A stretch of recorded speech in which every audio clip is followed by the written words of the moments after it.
अस्सलाम वालेकुम, good morning. महकती morning में बहुत बहुत खुशामदीद। कैसे हैं आप सब? उम्मीद है ठीक ठाक होंगे, खैर खैरियत से होंगे, अच्छे से इस वक्त मूड में अपने घर वालों के साथ बैठकर मेरा शो देख रहे होंगे। जैसे कि रोज़ हम लोग एक अच्छी सी बात से शो अपना स्टार्ट करते हैं, तो आज भी मेरा पहले तो अपनी ऑडियंस से एक सवाल है सबके पास माइक है यहाँ पे?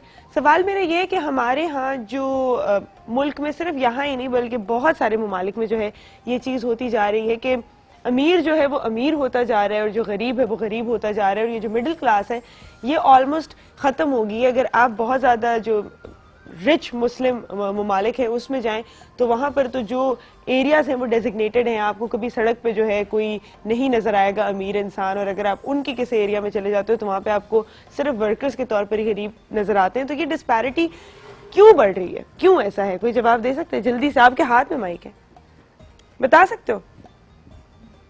अच्छा, मैं आप लोगों को एक बात कहती हूँ, वैसे तो इसके बहुत सारे रीजंस हैं, इन्फ्लेशन है, ये सब कुछ है, लेकिन एक इस्लाम में हमेशा कहती हूँ कि एक कंप्लीट कोड ऑफ लाइफ है कि अगर आप उसको फॉलो करेंगे सही तरीके से तो ये जितने भी मुआशरे के ये वाले मुश्किलात हैं ये नहीं आपको देखनी पड़ेंगी। लेकिन क्योंकि अफसोस की बात यह है कि सारे लोग इसको फॉलो नहीं करते, तो वक्त के साथ साथ हमें नजर आता जा रहा है कि जब आप ठीक तरह इस्लाम फॉलो नहीं करेंगे तो क्या जो मुआशरे के जितने भी मसाइल हैं जिससे वार्न किया गया है वो किस तरह जो है आपको दोबारा नजर आना शुरू हो जाएंगे। और उसमें से एक चीज़ है ज़कात देना हर मुसलमान पर फ़र्ज़ है। यहाँ तक कि जहाँ जहाँ पर, बहुत सी जगहों पर जहाँ पे कुरान में नमाज का जिक्र आया है वहाँ पर ज़कात का जिक्र भी है साथ साथ में। और ये इस्लाम के जो है 5 अरकान में से एक जो है, अरकान में 5 अरकानों में से एक है कि आपने ज़कात जो है वो देनी है। एक साल, वैसे तो ये बात सबको ही पता है कि एक साल जब आपके किसी भी ऐसे स्टैगनेंट माल पे जो है एक साल गुजर जाए तो उसके बाद उसके ऊपर ज़कात जो है वो फ़र्ज़ हो जाती है, और उस माल को पाक करने के लिए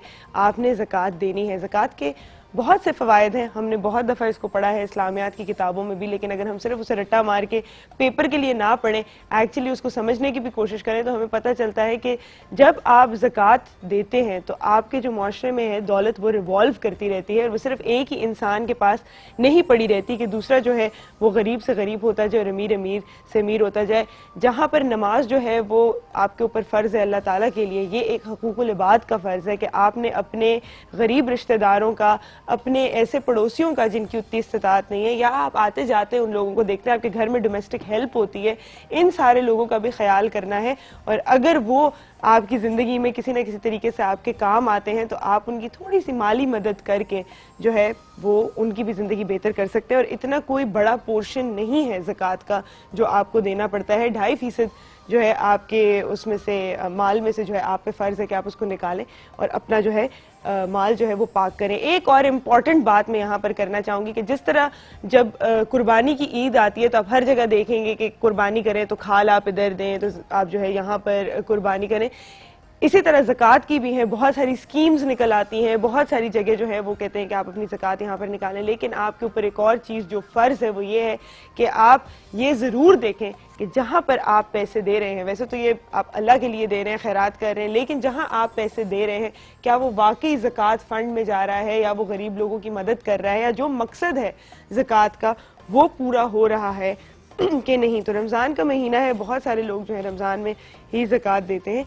तो इस दफ़ा जो है इन चीज़ों का ज़रूर ख्याल कीजिएगा। और जो नए नए लोग हैं जिनकी अभी अभी नौकरियां शुरू हुई हैं, वो बच्चियां जिनकी अभी शादियां हुई हैं, जिनको सोना मिला है, इसको अभी साल पूरा होने लगेगा, तो एक बड़ी अच्छी सी फीलिंग होती है पहली दफ़ा, जैसे पहली कुर्बानी जब आप करते हैं अपने पैसों से, उसकी एक बहुत अच्छी इंडिपेंडेंट फीलिंग होती है। ज़कात की भी जो है एक बहुत अच्छी सी फीलिंग होती है, वाकई आपको लगता है कि आपका नफ्स जो है वो पाक हो गया है। तो ये चीज़ ज़रूर आपने करनी है, फ़र्ज़ है, इसमें आपके पास ऑप्शन कोई नहीं है, ये मेरा मशवरा नहीं है, ये आप पे फ़र्ज़ है, आपने करना ही करना है हर मुसलमान ने। आज कि मैं गेस्ट अनाउंस करती चलूँ, आज एक और मुझे बहुत खुशी होती है जब यहाँ पर कोई भी खातून आती हैं, वो रिप्रेजेंट करती हैं पाकिस्तान को दुनिया में और नाम हमारा जो है रोशन करती हैं। हर जगह जाके जब हम मिसकंसेप्शन सुनते हैं कि पाकिस्तान एक बैकवर्ड कंट्री है, वहाँ पर कुछ होता नहीं है, ख़वातीन घर बैठी रहती हैं, और ऐसी जब बातें हम सुनते हैं और फिर यहाँ पर हमारे पास एग्जाम्पल्स आती हैं तो मुझे बहुत खुशी होती है आप सबसे इंट्रोड्यूस कराने की। और मुझे उम्मीद है कि आप इंस्पायर भी हो, नई बच्चियाँ जो हैं वो इस बात से इंस्पायर हो, नई नई छोटी छोटी जो लड़कियाँ हैं जो पढ़ लिख रही हैं, जिनके शौक हैं, उनके पेरेंट्स इस बात से इंस्पायर हो और उन्हें भी इजाज़त दे के वो आगे जाके नाम जो है दुनिया में रोशन करें। हमारे साथ होंगी मदीहा वाहिदी जो कि एक स्काई डाइवर है। आपको वीडियो नज़र आ रही होगी, बहुत ही स्केरी सी ये चीज़ लगती है कि आपने इतने माइल्स ऊपर चले जाना है हवा में और उसके बाद आपने छलांग लगा देनी है जहाज़ से, और इसका क्या थ्रिल है। और इन्होंने मुझे कहा कि बड़ी ही एक जो है सोल सर्चिंग एक्टिविटी है ये, कि आप जब ये करते हैं तो बड़ा अच्छा फील होता है। और मुझे तो इंतहाई डर लगता है हाइट से, तो आई डोंट नो कि ये मैं कर सकूंगी कि नहीं। आज हम इनसे बात करेंगे कि किस तरह अकेले जो है आपने स्काई डाइविंग कर ली। वैसे तो यूजुअली जब मैंने देखा है तो आपके साथ एक इंस्ट्रक्टर होते हैं, लेकिन इसमें आपको नजर आ रहा होगा कि इंस्ट्रक्टर नहीं। उन्होंने मुझे बताया कि ये हर कोई नहीं कर सकता, इसके लिए आपको एक स्पेशल लाइसेंस भी चाहिए होता है, जिसके बाद आपको इजाज़त मिलती है कि आप जाएं जहाज़ में, उसके बाद छलांग लगा दें। और एक और बात जो इन्होंने मुझे बताई जिससे मुझे बड़ा डर लगा है वो ये कि एक दफ़ा आप चले जाएं अगर हवा में तो नीचे आने का और कोई रास्ता नहीं है, आपको छलांग मारनी ही मारनी पड़ती है। तो ये कैसा था और ये कितना थ्रिलिंग था और उनके लिए ये कैसा एक्सपीरियंस था, उनसे हम आज बात करेंगे। हमारे साथ होंगी शेफ है ना, बनाएंगे हम post fish steak with fresh vegetables और सिलांट्रो विनेगरेट। तो ये सारा कुछ हम आज बनाने लगे, सीख लीजिएगा हमसे। हमारे साथ होंगी डॉक्टर फरियाल महमूद जो कि डायबिटीज़ स्पेशलिस्ट हैं, और यहाँ पर हम आज बात करेंगे कि शुगर के जितने भी मरीज़ होते हैं उनको क्या क्या मुश्किलात पेश आती हैं ज़िंदगी में भी, और क्योंकि रमज़ान का महीना है तो रोज़े रख सकते हैं कि नहीं रख सकते, या क्या स्पेशल प्रिकॉशंस आपको लेनी पड़ेंगी। हमारे साथ होंगी मिसेस हशमत जो ट्रीटमेंट बाय फूड बताएंगी। आज हम स्पेशल जो है शुगर के लिए, शुगर के मरीज़ किस तरह की खुराक जो है वो अपनी रोज़मर्रा ज़िंदगी में खा सकते हैं, इस पर बात करेंगे। और हमारे साथ होंगी डॉक्टर हबीबा जो कि हमारी न्यूट्रिशनिस्ट हैं और बताएंगी हमें फ़वाइद और नुकसानात उन फूड्स के जो कि डायबिटीज़ पेशेंट्स को खाने चाहिए या नहीं खाने चाहिए। आपसे मेरा सवाल ये है कि ईद की तैयारियां सबकी पूरी हो गई होंगी, आखिरी अशरा थोड़े से दिन रह गए हैं, सारे खर्चे करा दिए होंगे आपने अपने हस्बैंड्स के, अपने पेरेंट्स के। तो मुझे कॉल करके बताइए कि सबसे ज़्यादा वक्त जो है आपका किस चीज़ पर लगता है ईद की तैयारियों में? कपड़ों पे लगता है, जूतों पे लगता है, या किसी और चीज़ पे लगता है? तो मुझे कॉल करके बताइएगा। टाइम है छोटी सी ब्रेक का, ब्रेक के बाद वापस आते हैं।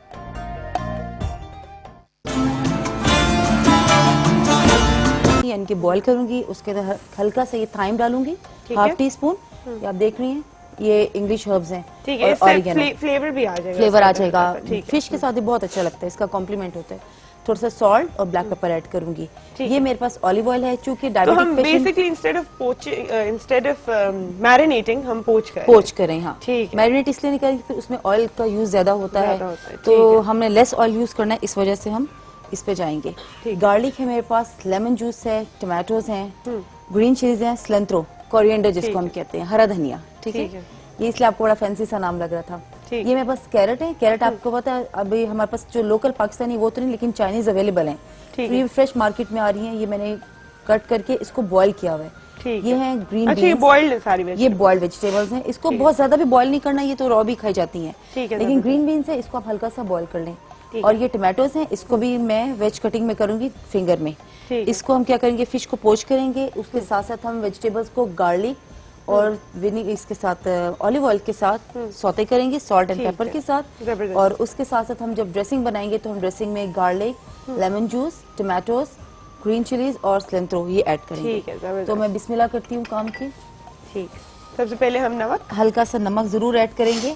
ठीक है, किसी दिन इंशाल्लाह मैं एग के ऊपर काम करूंगी ब्रेकफास्ट पे, तो उस पे मैं आपको पोच एग बनाना बताऊंगी। जो लोग ऑयल नहीं लेते उनके लिए बहुत अच्छा है, सिमिलर रेसिपी ही होगी। अच्छा, बड़ा फैंसी समझा जाता है, किसी भी रिजॉर्ट वगैरह पे चले जाए तो poached egg is a very fancy term, but you can make it in home. आप आराम से बना सकती हैं, कोई ऐसा मुश्किल काम तो है नहीं। अच्छा, ये देखिए मैंने डाल दी है इसके अंदर। अगर आपकी मर्जी है, अगर आप चाहे तो जैसे ये की स्मेल आ रही है, हाँ है ना, एरोमेटिक हो जाएगा ना ये। अच्छा, अब ये फिश मैं इसके अंदर रख दूंगी। अच्छा, इसको आप चाहें तो इस रेसिपी को बेक कर लें ओवन में, या आप सिल्वर फॉइल के अंदर डाल के फिश को उसी के अंदर सेम इस तरीके से हर्ब्स डाल के तो भी आप ओवन में लगा सकती हैं। ठीक है, लेकिन ये भी आसान सा तरीका है, हर घर में आपके पास अवेलेबल है, हर घर पानी और पैन और चूल्हा तो है इसी लिहाज से, क्योंकि ये ऐसी रेसिपी है जो आराम से बनेगी घर में। ये सब्जियां मार्केट में अवेलेबल हैं, हर टाइम आप ले सकते हैं। अच्छा, सबसे पहले मैं इसके हल्का सा ऑलिव ऑयल डालती हूँ, क्योंकि फिश पोच करके हम डायरेक्ट प्लेट में ही निकालेंगे। तो सिर्फ वेजिटेबल्स को सौते करेंगे, हल्के से ऑयल, और ये मेरे पास गार्लिक है, half tea spoon of garlic.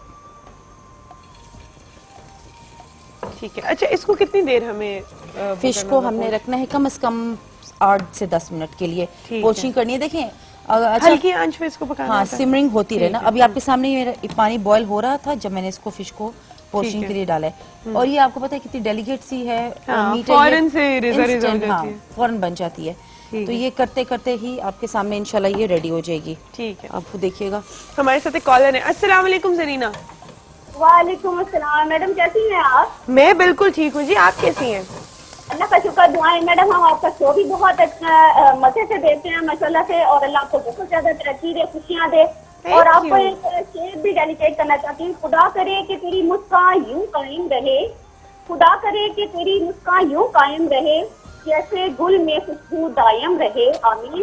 और मैंने आपसे कहना था कि प्लीज मेरे लिए कोई गिफ्ट है तो जरूर दीजिएगा, ताकि मेरे बच्चों को बहुत खुशी होगी उसकी। ठीक है जी, ठीक है जी, ठीक है। मैं सवाल पूछ लूँ आपसे? जी पूछे जी। मुझे बताएं, ईद की तैयारियां कैसी जा रही हैं? माशाल्लाह से बहुत अच्छी। सबसे पहले तो लड़कियों की ईद असल में बहुत मजे की होती है। इसमें चूड़ियाँ, ज्वेलरी, कपड़े, रंग ढंग, हर चीज देखना पड़ती है, और साथ ही साथ मेकअप पे बहुत टाइम वेस्ट होता है। और वेस्ट होता है टाइम मेकअप पे? हर चीज की तैयारी परफेक्ट होनी चाहिए, एक दूसरे से बहुत अलग अलग और खूबसूरत सा दिखना चाहिए हम लोगों को। और ईद है ही खुशी का नाम, और बेसिकली ईद को खुशियों से ही सेलिब्रेट करना चाहिए, एक दूसरे के साथ मेल मिलाप, रोजे की खुशी, इफ्तारी की खुशी, शहरी की खुशी, उसके अलावा हमें ईदी की खुशी और ईद की बहुत सारी तैयारियों की खुशी और खूबसूरत लगने की खुशी भी होती है। और अल्लाह और आपसे कुछ कहना चाहती हूँ। क्या बात है भाई, क्या बात है। आपने तो मैडम मैं आपके शो के लिए दुआ छोटी सी कहना चाहती हूँ। प्लीज।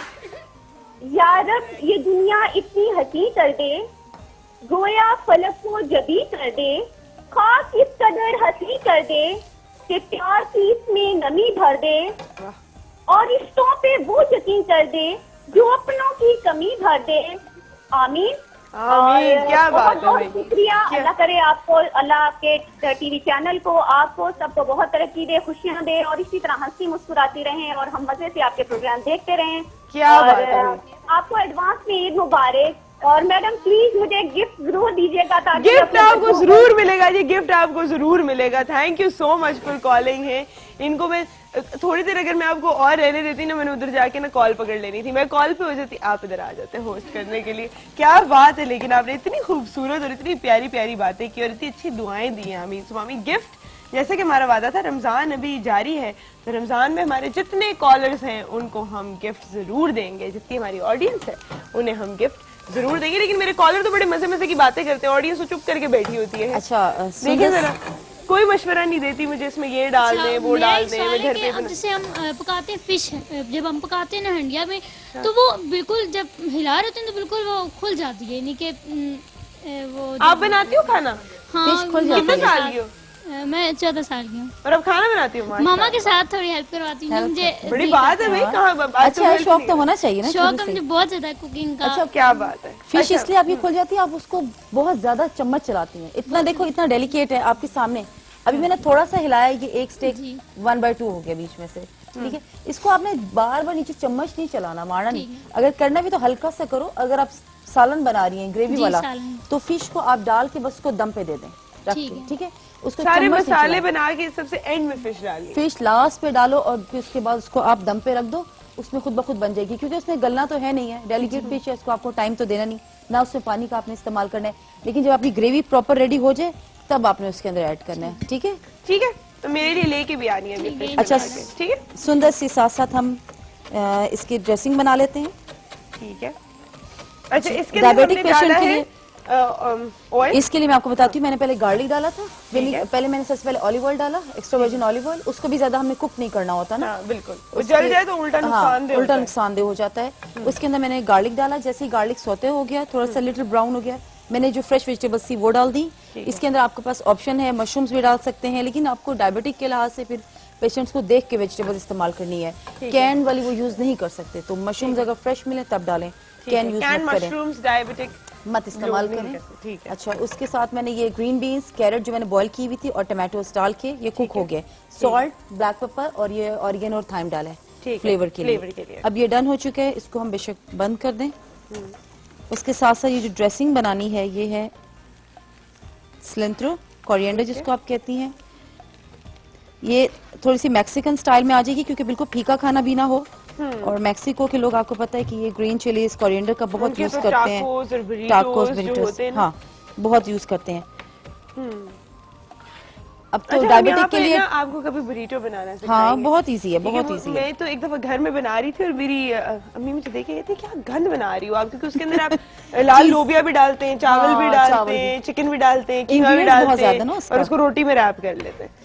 तो वो भी ये भी देखें, डायबिटिक वालों के लिए उन्होंने टाकोस भी जो ना होल ग्रेन के साथ निकाल दिए हैं ताकि वो भी इंजॉय कर सकें इसको। अच्छा, ये ग्रीन चिलीज, कोरिएंडर, गार्लिक, ये गार्लिक थोड़ा सा, हम्म, ये टमाटोज हैं, ये है फ्रेश स्क्वीज लेमन जूस, ठीक है,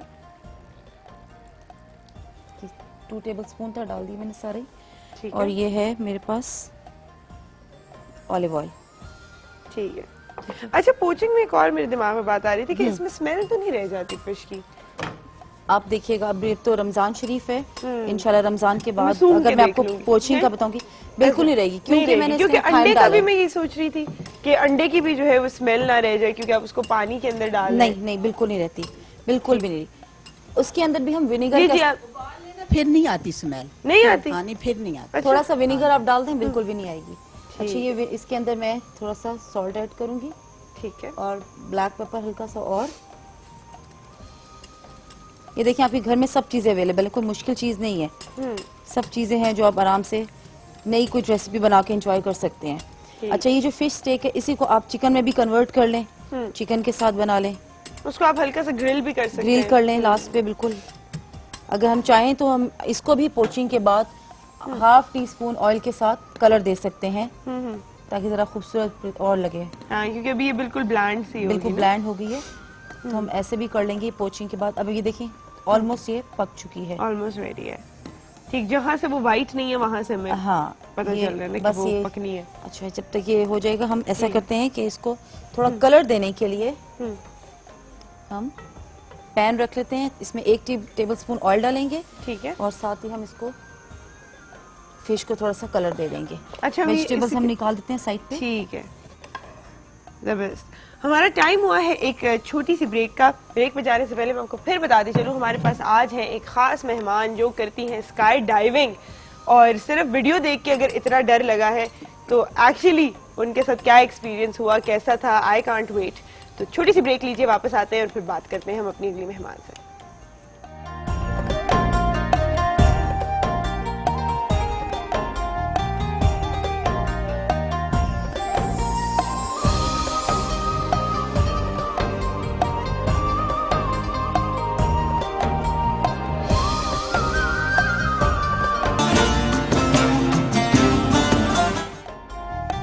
वेक दी मॉर्निंग में एक बार फिर खुशामदीद। आप देख सकते हैं यहाँ पर पोचिंग के बाद जो है हमने फिश को, अब हम क्या कर रहे हैं? हम सिर्फ कलर देने के लिए मैंने सिर्फ ½ टीस्पून ऑयल डाला था, ठीक कलर देने के लिए। लेकिन मैं वो 2 एज इट इज ही रखूंगी, ठीक है। सिर्फ इसको हल्का सा दूंगी कि अगर आपको ऑयल का कलर चाहिए अच्छा बिल्कुल, सा, इसके अंदर 1-2 कतरे ऑयल बस था। ड्रॉप। आप समझे, इसके अंदर जो हल्का सा रह गया था मैंने वही डाला था, ठीक है, जो बच सही। गया था, ठीक। ज्यादा नहीं डाला। उससे ये थोड़ी सी जो है वो हो जाएगी, थोड़ा सा पकी इसका- पकी लगेगी। पकी भी लगेगी, अच्छा, देखने मुझे वालों लगता को है ऐसा थोड़ा सा लगेगा, इसका पानी भी सूख जाएगा क्योंकि फिश में अगर हल्का सा भी मुझे वो पानी है। कच्ची महसूस हाँ, होती है कच्ची ना पानी के साथ। महसूस, हाँ, हाँ। क्योंकि फ्राई तो हो नहीं रही, ये तो बॉयल हो रही है, तो बॉयल में फिर ये लेकिन इसका टेस्ट बहुत यमी होगा क्योंकि ये उस पानी में बेसिकली ब्रॉथ सही ब्रॉथ बन गया है। हाँ। एग्जैक्टली। इसके अंदर आप देखिए हर्ब्स भी हैं, सॉल्ट भी है, इसके अंदर हमने एक्स्ट्रा कुछ नहीं डाला। अच्छा, जो पीछे रह जाएगा ब्रॉथ, इसको फिश सूप बना के इसको आप बिल्कुल इसके अंदर वेजिटेबल्स डाल दें और सूप तैयार है। यही वेजिटेबल्स आप कट करके बीच में डाल दें, सूप तैयार हो जाएगा आपका। नहीं, कितनी इनोवेटिव बातें इनोवेटिव करती है, हैं आप। बिल्कुल। आप शौकीन है ना खाने पीने की, खाने पीने की बहुत उसी लिहाज से आप सोचती भी मैं हैं। हमेशा सोचती हूँ कि अगर मैं किसी दिन मोटी हो गई मैं कभी पतली नहीं हो सकूंगी जिंदगी में एवर। कोई मैं बात खाना नहीं, नहीं छोड़ सकती, मैं खाना मुझे आपको बहुत पतला ही पसंद रहना पड़ेगा। मोटापा बहुत बुरी चीज है है ना। मोटा नहीं होइएगा। हाँ बिल्कुल, बस अल्लाह का शुक्र है जीन्स जो है ना बाय फैमिली बाय फैमिली अल्हम्दुलिल्लाह, वरना कोई वो ही नहीं था। अच्छा, शुगर के पेशेंट स्पेसिफिक हम अगर बात करें तो फिश जो है वो सूट करती है शुगर पेशेंट? सूट करती है क्योंकि लो कार्ब है। ठीक है, लो कार्ब और फिर साथ में लो कार्ब है और इसमें गुड फैट्स हैं, ओमेगा 3 है, तो वो शुगर पेशेंट्स के लिए अच्छी है। और ये स्पेसिफिकली इसीलिए आज ये रेसिपी रखी थी ताकि वो एंजॉय कर सकें इसको, क्योंकि हम रमजान में या वैसे आम दिनों में ज्यादातर फ्राइड आइटम्स जो कि उनके लिए बहुत बुरे हैं वो नहीं खा सकते। बिल्कुल ऐसा ही है। तो लेकिन ये है कि फ्रूट्स वगैरह होते हैं, बाकी फिश के शौकीन है तो फिश वो इस तरह से ले सकते हैं पोच करके। और सिर्फ ये नहीं कि वो डायबिटिक पेशेंट्स के लिए है, ये हेल्थ कॉन्शियस लोगों के लिए भी अच्छा है। अगर आप डाइट भी कर रहे हैं, डाइट लूज करना चाह रहे हैं तो उसमें बिल्कुल ऑयल नहीं है, ऑयल नहीं है, ऑयल फ्री है, तो आप इसको एंजॉय कर सकते हैं। ये सुंदर हमारी रेसिपी रेडी है। और ये लास्ट में जो हमने विनेग्रेट ड्रेसिंग बनाई थी, थोड़ी सी हम इसके ऊपर डाल देते हैं ताकि इसके अंदर सारा टेस्ट चला जाए, ठीक। क्योंकि इसमें फ्रेशली स्क्वीज लेमन जूस है तो फौरन पेनिट्रेट कर जाता है। बिल्कुल। और हमने रेसिपी इसमें साइड पे एक्स्ट्रा भी रख लिया है ताकि कोई इसको ज्यादा खाना चाहे तो एंजॉय कर सकते हैं। हमारी रेसिपी जो है वो रेडी हो गई है। Thank you so much. है ना, आपको एक दफा दोबारा जो है हम रेसिपी कार्ड भी दिखा देते हैं ताकि आप नोट डाउन कर लें कि हमने इसके अंदर क्या कुछ इस्तेमाल किया है और इसको किस तरह बनाना है। हमारे साथ एक कॉलर भी हैं। अस्सलाम वालेकुम। अस्सलाम वालेकुम। कैसी हैं आप इकरा? मैं बिल्कुल ठीक। सापी, आप कैसी हैं? मैं बिल्कुल ठीक हूँ। माशाल्लाह बहुत प्यारा मॉर्निंग शो कर रही हैं। थैंक यू हमारी पूरी फैमिली बहुत शौक से देखती है आपका show. Thank you so much ji. मुझे बताइए, ईद की शॉपिंग मुकम्मल हो गई? जी बिल्कुल मुकम्मल होगी। अच्छा, मुझे बता, ऐसी कौन सी चीज है जो जब तक ना खरीदी जाए तो आपको लगता है अभी ईद नहीं हो सकती? मेहंदी, चूड़ियां, कपड़े तो बड़े एसेंशियल हैं। अच्छा, कितने 3 दिन के अलग अलग खरीदती है कि एक ही दिन का, पहले दिन का बस? 2 दिन के खरीदती हूँ मैं। क्या बात है आपकी, ये अभी भी 2 दिनों वाली ईद होती है। मुझे लगता था वो सिर्फ बच्चों के लिए। जी, अभी मुझे आपसे गिफ्ट भी चाहिए। सॉरी, आपसे मुझे गिफ्ट भी चाहिए। गिफ्ट आप मुझे मोबाइल चाहिए आपसे। मोबाइल से देखें, डिमांड्स मोबाइल चाहिए, गिफ्ट है आपको बिल्कुल मिलेगा। हमारे पास बहुत अच्छे अच्छे गिफ्ट हैं जो हम आपको पहुंचा रहे हैं। हम आपको कोई जो है ऐसे वैसे गिफ्ट्स नहीं दे रहे। अगर आपको अच्छा गिफ्ट दिया जा रहा है उसको, और गिफ्ट तो गिफ्ट होता है। मैंने हमेशा कहा कोई आपको प्याज भी रैप करके दे दे, लेकिन प्यार से दे तो तोहफा है। खाने में डाल के इसको इस्तेमाल कर लीजिए, प्यार बढ़ेगा जी है। नहीं, लेकिन हम आपको प्याज नहीं भेज रहे, हम आपको अच्छे अच्छे गिफ्ट ही भेज रहे हैं, तो आपने टेंशन बिल्कुल भी नहीं लेनी। और thank you so much for calling. Thank you so much. Recipe आप नोट डाउन कर लीजिए। ब्रेक के बाद हम मिलने जा रहे हैं मदीहा वाहिदी से, जो कि हैं एक यंग स्काई डाइवर। किस तरह उन्होंने अपनी जो है जर्नी वो एक फैशन डिज़ाइन स्टूडेंट से जो है एक प्रोफेशनल स्काई डाइविंग जो है एक्सपर्ट बनाई है। एक्सपर्ट हैं कि नहीं ये भी हम देखेंगे, कि अभी सिर्फ एंथुसियास्ट हैं। अभी उनसे बात करते हैं, लेकिन इस छोटी सी ब्रेक के बाद।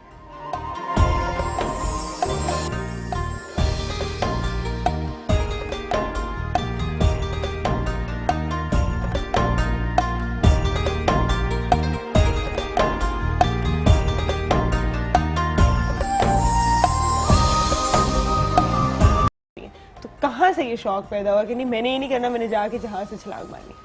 और ये यूजुअली लोग once in a life time शायद करते हैं। हाँ, जनरली एक्चुअली इतने साल काम करके ना desk job, because graphic designing is a completely desk job. तो आप बस एक कंप्यूटर के सामने बैठे हुए क्लिक करें, इधर करें, ठीक है, बाहर देख लिया, nothing as challenging. So you know, to make life interesting, फिर आप अपना एक गोल सेट करते कि नहीं, मेरा दिल यहाँ पर नहीं है, there must be something else to life, there must be something you know जिसमें आपको एक अचीवमेंट, सेंस ऑफ अचीवमेंट मिले। सो फिर I was just going online, मैंने वहाँ पे एक वीडियो देखी, तो वहाँ पर there was this man who was jumping from the edge of the space. मैंने वहाँ देखा अराउंड, इट वाज May 2012। अच्छा, हाँ, एज ऑफ स्पेस क्या मतलब? Edge of space, he was making a sky dive from the edge of space. Yeah Felix. Oh wow, बाहर बिल्कुल। Red bull athlete, yeah. अच्छा, ओह जबरदस्त, I think I have seen that video. Yeah मैंने कहा जब ये कर सकता है तो व्हाई कांट आई। सो एक अंदर से आपको एक बिलीफ आता है ना कि it's okay, you know you can do it. It might not be very easy but you can do it. फिर मैं गई, मैंने टैंडम जंप किया, एंड उसके बाद टैंडम जंप क्या है, मैं चाहूंगी आप ऑडियंस को भी बताएं। टैंडम जंप बेसिकली ये कि you are jumping with an instructor और आपका जो एक आपने बैग टाइप हार्नेस पहना होता है वो आपके इंस्ट्रक्टर के उस पे अटैच होता है। ठीक है। सो आपने सिर्फ फ्री फॉल एंजॉय करनी है, आपको कुछ नहीं कि आपने पैराशूट खींचना है, आपने बस just you are just going with the flow. ठीक है। सो जब मैंने वो किया उसके बाद मैंने कहा there is nothing else to life. अच्छा। तो वो जो एक आपको एक इंटरनल एक सेटिस्फैक्शन आती है ना कि you have done something which a lot of people you know would either wish or can't do it. हाँ। मुझे काफी लोग कहते हैं कि we can't even imagine you know हाँ. Looking down and like I was like that one point. हाँ. I couldn't imagine looking down. Now हाँ. I'm like जब आप खड़े होते हो एग्जिट पे हाँ.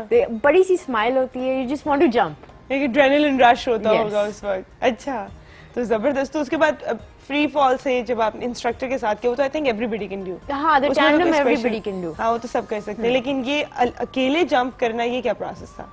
इसका ये था कि we had to go, फिर हमने थ्योरी पढ़नी थी क्योंकि it's just not कि आपने सिर्फ अपने आप को बाहर निकालना है, आपने अपने आप को स्टेबल करना है, रोटेशन रोकनी है, काफी सारी चीजें होती है and specially given my weight it was a big challenge हाँ, फॉर आप तो मी। उड़ जाती होंगी फौरन। पहली दफा लाइक जब मेरा instructor Honestly, she's so light. हाँ। तो मुझे अराउंड 16 पाउंड की बेल्ट ये लोग पहनाते थे कि जब if I am jumping with other people, क्योंकि सब लोग नीचे आ जाते थे, मैं ऊपर रह जाती थी। तो दे वांटेड कि वो एक बैलेंस रहे कि एक लेवल पर है। पहली 2-3 दफा ये हुआ, जहाँ से एग्जिट किया वो पीछे अच्छा। लाइक अच्छा, और वो हवा के साथ था, लेकिन आपको एक अपने बॉडी में एक प्रेशर बिल्ड अप करना पड़ता है अच्छा। कि you have to be strong against the wind. अच्छा, ये कैसे हो सकता है? बिकॉज़ विंड तो आपको लेके जा रही होती है, so how do you cut करते through the wind?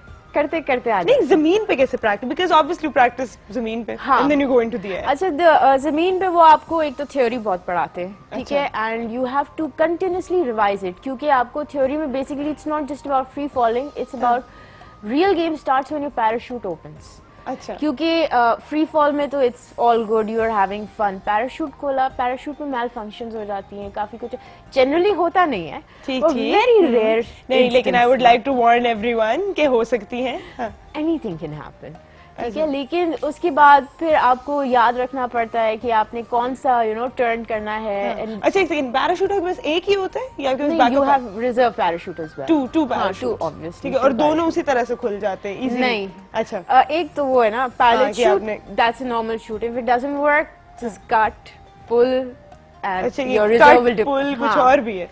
अच्छा। वो एक critical because आपने पहले अपना parachute को cut करना है, cut away, then you have to pull your reserve, अच्छा। and उसके बाद फिर you have to land safely wherever you can. Wherever you can, क्योंकि इसके अंदर भी I always wondered. Landing procedures भी होते हैं, you have to check for your landing area, you have to fly towards a clear ground, you trees ना हो, तार ना हो, काफी I mean it's not an easy job. हाँ, I can imagine. अच्छा, Dubai I think is relatively a safe space because there's no trees or anything like that. Open desert. space है। हाँ. Open desert है, so you can land anywhere. Yeah. Because if अगर पानी हो या trees नहीं, हो या उसका buildings भी- हो, See, that has another fun, but अभी वो वाली ट्रेनिंग मेरी आई नहीं है। अच्छा। When I will be proceeding with all of my licenses, उसमें होगा water landing होगी, अच्छा। because हर जगह drop zones हैं, they are like around seas and all those places, तो वहाँ पर भी लोग करते हैं, but you have to have more experience for that. Exactly. अच्छा, एक मैं पूछना चाह रही थी कि how do you navigate? जब आप हवा में होते हो तो आप navigate कैसे करते हो? मेरे दिमाग में तो एक वीडियो गेम आती है जिसमें आप अगर एक दफा आपकी गाड़ी ऊपर चली जाए ना, जब नई खेलना शुरू करो तो हवा में स्टीयरिंग मोड़ रहे होते हो, but it's obviously not going to happen. अच्छा, these are your wings. अच्छा। This is your wing, steering wheel है। अच्छा, ये So, this is your wing. आपने अपने आप को बैलेंस भी इसी से करना है, अच्छा। टर्न भी इसी से करना है, अच्छा। और because of the air pressure, ठीक है, जैसे काइट होती है उस तरह हाँ। से आपने अपने आप को उसी तरह से एयर प्रेशर के थ्रू बैलेंस करना है। अच्छा। So basically this is your wing and steering wheel. So this must be very difficult क्योंकि इतना प्रेशर होता है हवा का शुरू कि आप अपने आप को उतना रिजिड कर नहीं सकते against हाँ, the wind. I had a lot of repeat jumps, अच्छा। क्योंकि एक तो मेरा वेट प्रॉब्लम था, हाँ। ठीक है, एंड देन मुझसे स्टेबल नहीं हुआ जाता था because I was so light, गोल गोल गोल गोल घूम गोल रही गोल हूँ। गोल गोल, तो फिर कैसे पैराशूट छपे? मैं बहुत ज्यादा जो हूँ इनटू द कॉन्वर्सेशन चली गई हूँ। टाइम एक छोटी सी ब्रेक का, ब्रेक के बाद वापस आते हैं और मेरे बाकी भी जो ये सवालात हैं ये इनसे पूछते हैं।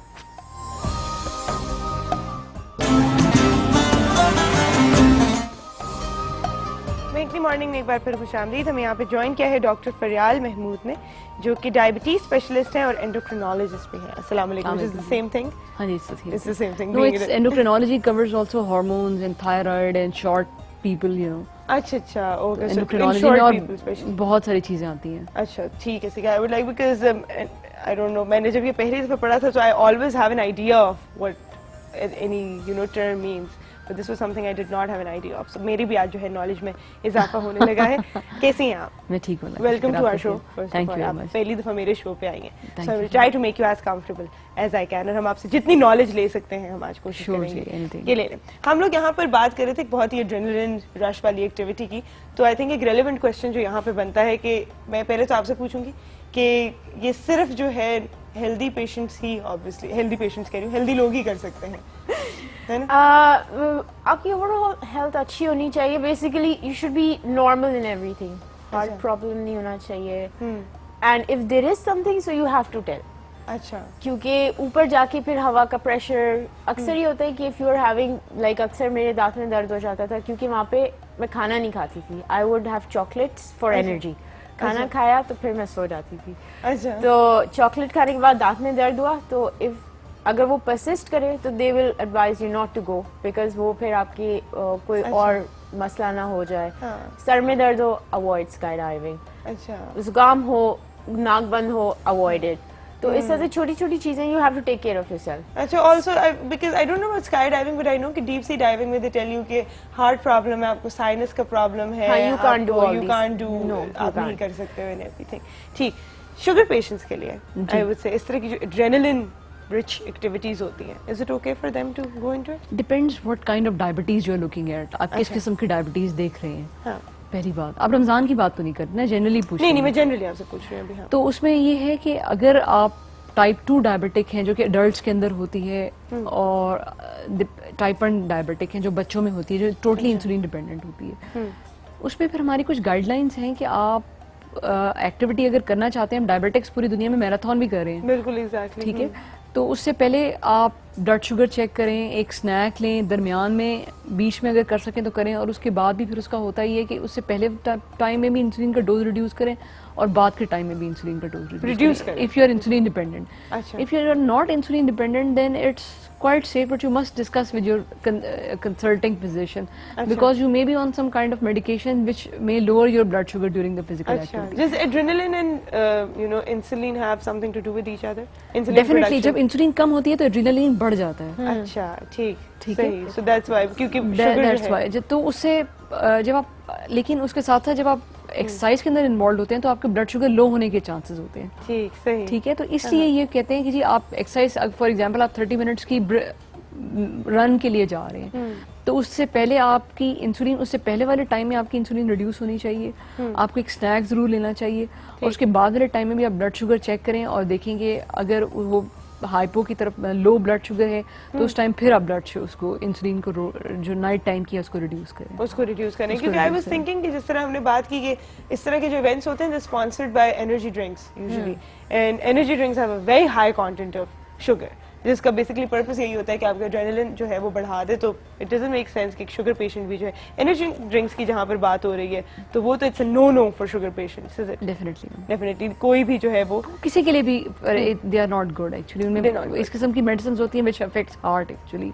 अच्छा, ठीक, इस पर भी हम बात करते हैं। हमारे जो एड्रेनलिन बढ़ा देती हैं आपकी, और जब एड्रेनलिन बढ़ जाता है तो आपका रिदम डिस्टर्बेंसेस हो सकती हैं, तो ये एनर्जी ड्रिंक्स जो हैं ये they are not safe, they are not very safe. They are not very safe. हमारे साथ एक कॉलर है। अस्सलाम वालेकुम। जी वालेकुम सलाम। सुंदस, बहुत अच्छा प्रोग्राम जा रहा है आपका। Thank you so much.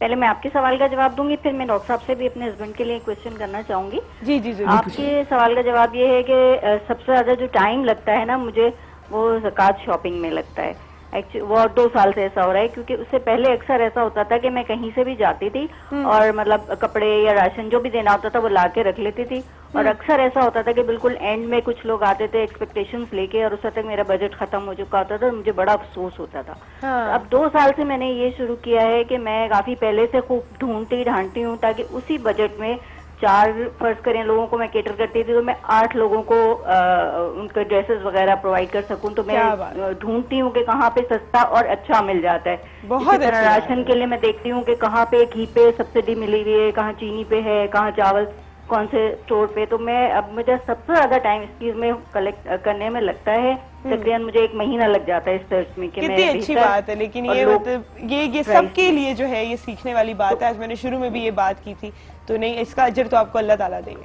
और बच्चों को बल्कि मैंने कहा कि भाई हर चीज नेट पे होती है, आप लोग भी अपना बजट कम करें, 4-5 हज़ार पे कोशिश करें 2-2.5 हज़ार का ड्रेस देखें नेट पे, और हम जाएंगे और 2 दिन में शॉपिंग करके आ जाएंगे। क्या और बहुत जी सवाल पूछिए। मेरा सवाल ये था कि मेरे हस्बैंड हैं ओरल एंटी हाइपोग्लाइसेमिक्स पे हैं, और उनको तो हमेशा डॉक्टर ये एडवाइस करते हैं कि आप स्मॉल मील्स लें, 5 to 6 मील्स अ डे। तो वो मतलब अब मुझे समझ नहीं आ रही है कि उनके डॉक्टर अभी छुट्टियों पे गए हैं कि इसको किस तरह मैं एडजस्ट करूँ। रोजे भी रखना चाह रहे हैं, अभी ऑल्टरनेट करके कभी रख लेते हैं कि मतलब 2 बिग मील्स उनको दिए जाएं, या मतलब इसको किस तरह से एडजस्ट करें। इंसुलिन पे नहीं है बल्कि कौन सी दवाइयाँ लेते हैं? ग्लूकोफेज, इवोप्राइड लेते हैं वो बेसिकली। जो कॉम्बिनेशन है ग्लूकोफेज और मेरा ख्याल है मेटफॉर्मिन और ग्लाइबिनाजाइड का। अच्छा ठीक है। देखिए रमजान से पहले रोजों की तैयारी करनी होती है, और अगर आप रोजे रखना चाहते हैं तो क्योंकि सॉरी मैं एक सेकंड आपको इंटरप्ट करूंगी। जो इन्होंने सवाल किया वो एक बहुत अच्छा सवाल है, and this goes for all diabetic patients I would say. आपने उनसे कुछ स्पेसिफिक दवाइयों का तो पूछ लिया, लेकिन हम यहाँ पर बात कर रहे हैं कि क्या शुगर के पेशेंट्स जो हैं वो रोजे रख सकते हैं कि नहीं। और एक जो इन्होंने बात की कि शुगर के पेशेंट्स को 5 to 6 मील्स अ डे कहा जाता है, या थोड़े थोड़े गैप्स के साथ खाने का कहा जाता है, तो ये भी एक कॉमन जो है वो बात है सारे शुगर पेशेंट्स के लिए। तो ये बात आप सब के लिए, सिर्फ स्पेसिफिक कॉलर के लिए नहीं, आपका भी भला हो जाएगा। जी डॉक्टर साहब। देखिए पहला मैं इनका जो सवाल है इसको 2-3 हिस्सों में डिवाइड करके जवाब देती हूँ। पहले ये कि नॉर्मली किस तरह मील्स लेने चाहिए। नॉर्मली इस तरह मील्स लेने चाहिए कि आप 3 मेन मील्स लें, ब्रेकफास्ट, लंच और डिनर। ठीक है। और उसके दरमियान का जो टाइम है ना, उसमें स्नैक्स आपने लेने हैं। मतलब फॉर एग्जांपल मॉर्निंग में अगर आप सुबह नाश्ता करते हैं 8 बजे और दोपहर का खाना खाते हैं 2 बजे, तो आप स्नैक ले लें 10-11 बजे के करीब। स्नैक में you can have a fruit जो कोई बहुत मीठा नहीं हो, सेब हो गए, ऑरेंजेस हो गए, आजकल खरबूजे वगैरह आए हुए हैं, ये ले सकते हैं। ठीक है। या चाय का कप पी लें। ठीक है। इसी तरह से फिर दोपहर और रात के खाने के दरमियान भी 5-6 बजे शाम को एक स्नैक जरूर लें। अगर आप इस मतलब 5-6 फ्रीक्वेंट मील्स का मतलब ये नहीं कि आप सारा दिन खाते रहेंगे। आपने 3 मेन मील्स लेने हैं और 2 स्नैक्स लेने हैं। ठीक है। और बेड टाइम पे भी अगर आप 1 ग्लास दूध ले लें तो अच्छा रहेगा। अगर आपकी स्पेशली अगर आपकी ब्लड शुगर लो होती है अर्ली मॉर्निंग, ठीक है, तो आप बेड टाइम स्नैक जरूर लें। ठीक। एक चीज तो ये है। दूसरी चीज ये है कि अब वो रमजान के रोजे रख सकते हैं या नहीं, उसमें जो है ना हम इंडिविजुअलाइज करना पड़ता है। हर मरीज को अलग से देखना पड़ता है। उसकी दवाइयाँ देखनी पड़ती हैं, उसकी ब्लड शुगर देखनी पड़ती है, उसकी कंडीशन देखनी पड़ती है। अगर आपकी बार बार ब्लड शुगर लो हो रही है, अगर आपकी ब्लड शुगर जरूरत से ज़्यादा हाई है, 300 से ज़्यादा जा रही है, अगर आपको रिसेंटली कोई मतलब बहुत ज़्यादा डायबिटीज़ बढ़ गई थी और आप एडमिट रहे हैं, या आपको कोई और प्रॉब्लम है हार्ट की, किडनी की, या कोई और मेजर इलनेस है, या आप किसी बहुत इंटेंसिव फिजिकल लेबर में इन्वॉल्व हैं, तो रोज़ा रखना काफ़ी हाई रिस्क हो जाता है। अगर आप इंसुलिन पे भी हैं स्पेशली, तो देखिए हमारे लिटरेचर में ना रोज़े को ममनू नहीं कहा, सिवाय प्रेग्नेंट के लिए। प्रेग्नेंट के लिए भी नहीं कहा गया, लेकिन ये है कि मेडिकल लिटरेचर में इसको ममनू इसलिए नहीं, कॉन्ट्रा इंडिकेटेड वर्ड जो यूज होता है, नहीं किया गया क्योंकि ये एक मजहबी फरीजा है। ठीक। तो ये हम पेशेंट पे छोड़ते हैं, आप उसको एक्सप्लेन कर देते हैं कि जी ये हम आपको एक्सप्लेन करते हैं कि ये रिस्क हैं, और फिर then decision depends on you. ठीक है, डिसीजन तो ultimately depends on you, but is there a set formula कि अगर इफ यूर फास्टिंग तो आपने ये सुबह खाना है, या आपने शाम को खाना है, या आपने इतने वक्फे से खाना है। अब तो जो है इस रमजान में तो आपके पास जो टाइम है खाने पीने का वो बहुत शॉर्ट है, जिसमें आप खा सकते हैं वो बहुत छोटा सा, तो उसके अंदर आप कितना ही खा लोगे, आप कितनी जो है अपनी शुगर को मेंटेन कर लोगे। कोई सेट फार्मूला नहीं है, there is no set formula. आपको हर मरीज को अलग से देखना होता है कि उसकी दवाइयाँ क्या हैं। और दूसरी बात ये कि रमजान से पहले दवाइयों को एडजस्ट करना होता है। अच्छा, रमजान से पहले ये तैयारी है। एग्जैक्टली, कुछ दवाइयों का डोज रिड्यूस करना पड़ता है, उनके टाइमिंग चेंज करने पड़ते हैं, सहरी की इफ्तारी में, इफ्तारी की सहरी में, इस तरह से। अगर इंसुलिन पे हैं तो उसको भी चेंज करना पड़ता है। अच्छा। ये सब चीज़ें एडजस्ट करके then you go for Ramzan, और आपकी पूरी इवैल्यूएशन होगी कि अगर आपके ब्लड शुगर्स लो हो रही हैं या बहुत ज़्यादा हाई हैं, जो कंडीशंस मैंने बताई हैं वो अगर नहीं है, then you are safe for roza. अगर इनमें से कोई चीज़ है then you are not safe for roza. ठीक है, सही। ठीक है। तो ये जो इन्होंने अभी सवाल पूछा कि उनके डॉक्टर जो हैं वो तो मुल्क से बाहर गए हुए जी। और 5-6 मील्स अ डे रेकमेंडेड, उन्होंने दवाई भी बता दी, तो इनको आप क्या रेकमेंड करना चाहेंगी कि क्या वो जिस तरह भी रोजे रख रहे हैं वक्फे वक्फे से वही रखते रहें? देखिए अभी भी मैं कहूँगी कि I would like to have more detail information about the patient, क्या उनको कोई इस किस्म की कोई जितनी मैंने डिटेल्स बताई हैं ये सब कोई प्रॉब्लम तो नहीं है। ठीक है। ठीक है, मतलब कोई इनके ब्लड शुगर्स लो तो नहीं होती हैं, बहुत ज्यादा हाई तो नहीं जाती हैं, इनको कोई और इलनेस तो नहीं है, ठीक। इनका काम क्या है, ये सब इन्फॉर्मेशन जब मुझे मिल जाएगी उसके बाद मैं इनकी दवाई एडजस्ट करूंगी। ठीक। ठीक है, एडजस्ट किए बगैर मैं इनको रोजा रखने नहीं दूंगी। ठीक है। रोजे के लिए दवाई क्योंकि आपके मील्स आप बिल्कुल चेंज जाते हैं ना, तो हम उसको एडजस्ट करते हैं मेडिसिन को और फिर उसके बाद देन भी अलाउ। तो इस तरह से मैं इनको नहीं बता सकती हूँ डायरेक्टली कोई set formula that he is safe for the Ramzan. They must consult a physician. Okay, alright. अगर आपके डॉक्टर नहीं है तो आप किसी और डॉक्टर को कंसल्ट कीजिए और डॉक्टर के मशवरे से ही रोजा रखें, क्योंकि आपको अल्टीमेटली फिर तोड़ना भी पड़ेगा आई थिंक सो। अगर आपकी ब्लड शुगर लो हो जाती है, खुदा न खास्ता कुछ हो जाता है। टाइम हो एक छोटी सी ब्रेक का, ब्रेक के बाद वापस आते हैं।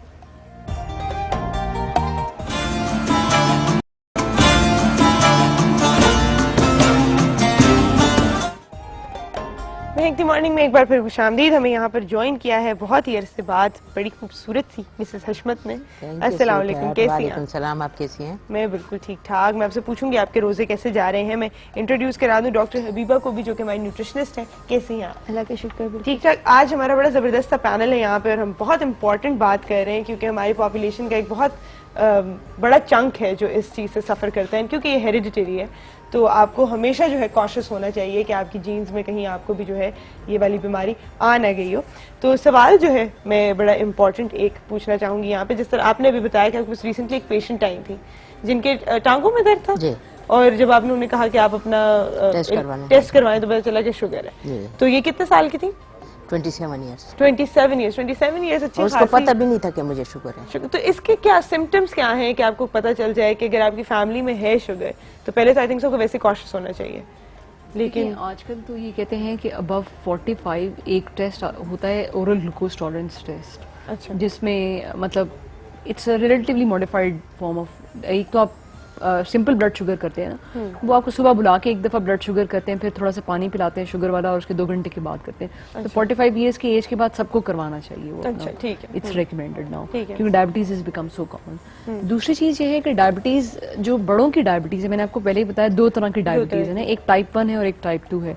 टाइप 2 जो है वो जरा हेल्दी लोगों को होती है, जो थोड़े मोटे होते हैं, थोड़ी 30, 40, 50 इयर्स तक जाके होती है, और टाइप 1 बच्चों में होती है। अच्छा, ज्यादातर। ठीक है। बच्चे हम लोग किस उम्र तक कंसिडर कर रहे हैं? आमतौर से बच्चे हमारे पास प्रेजेंट करते हैं 5-6 साल, मतलब एडोलेसेंस की फेज के अंदर सारा।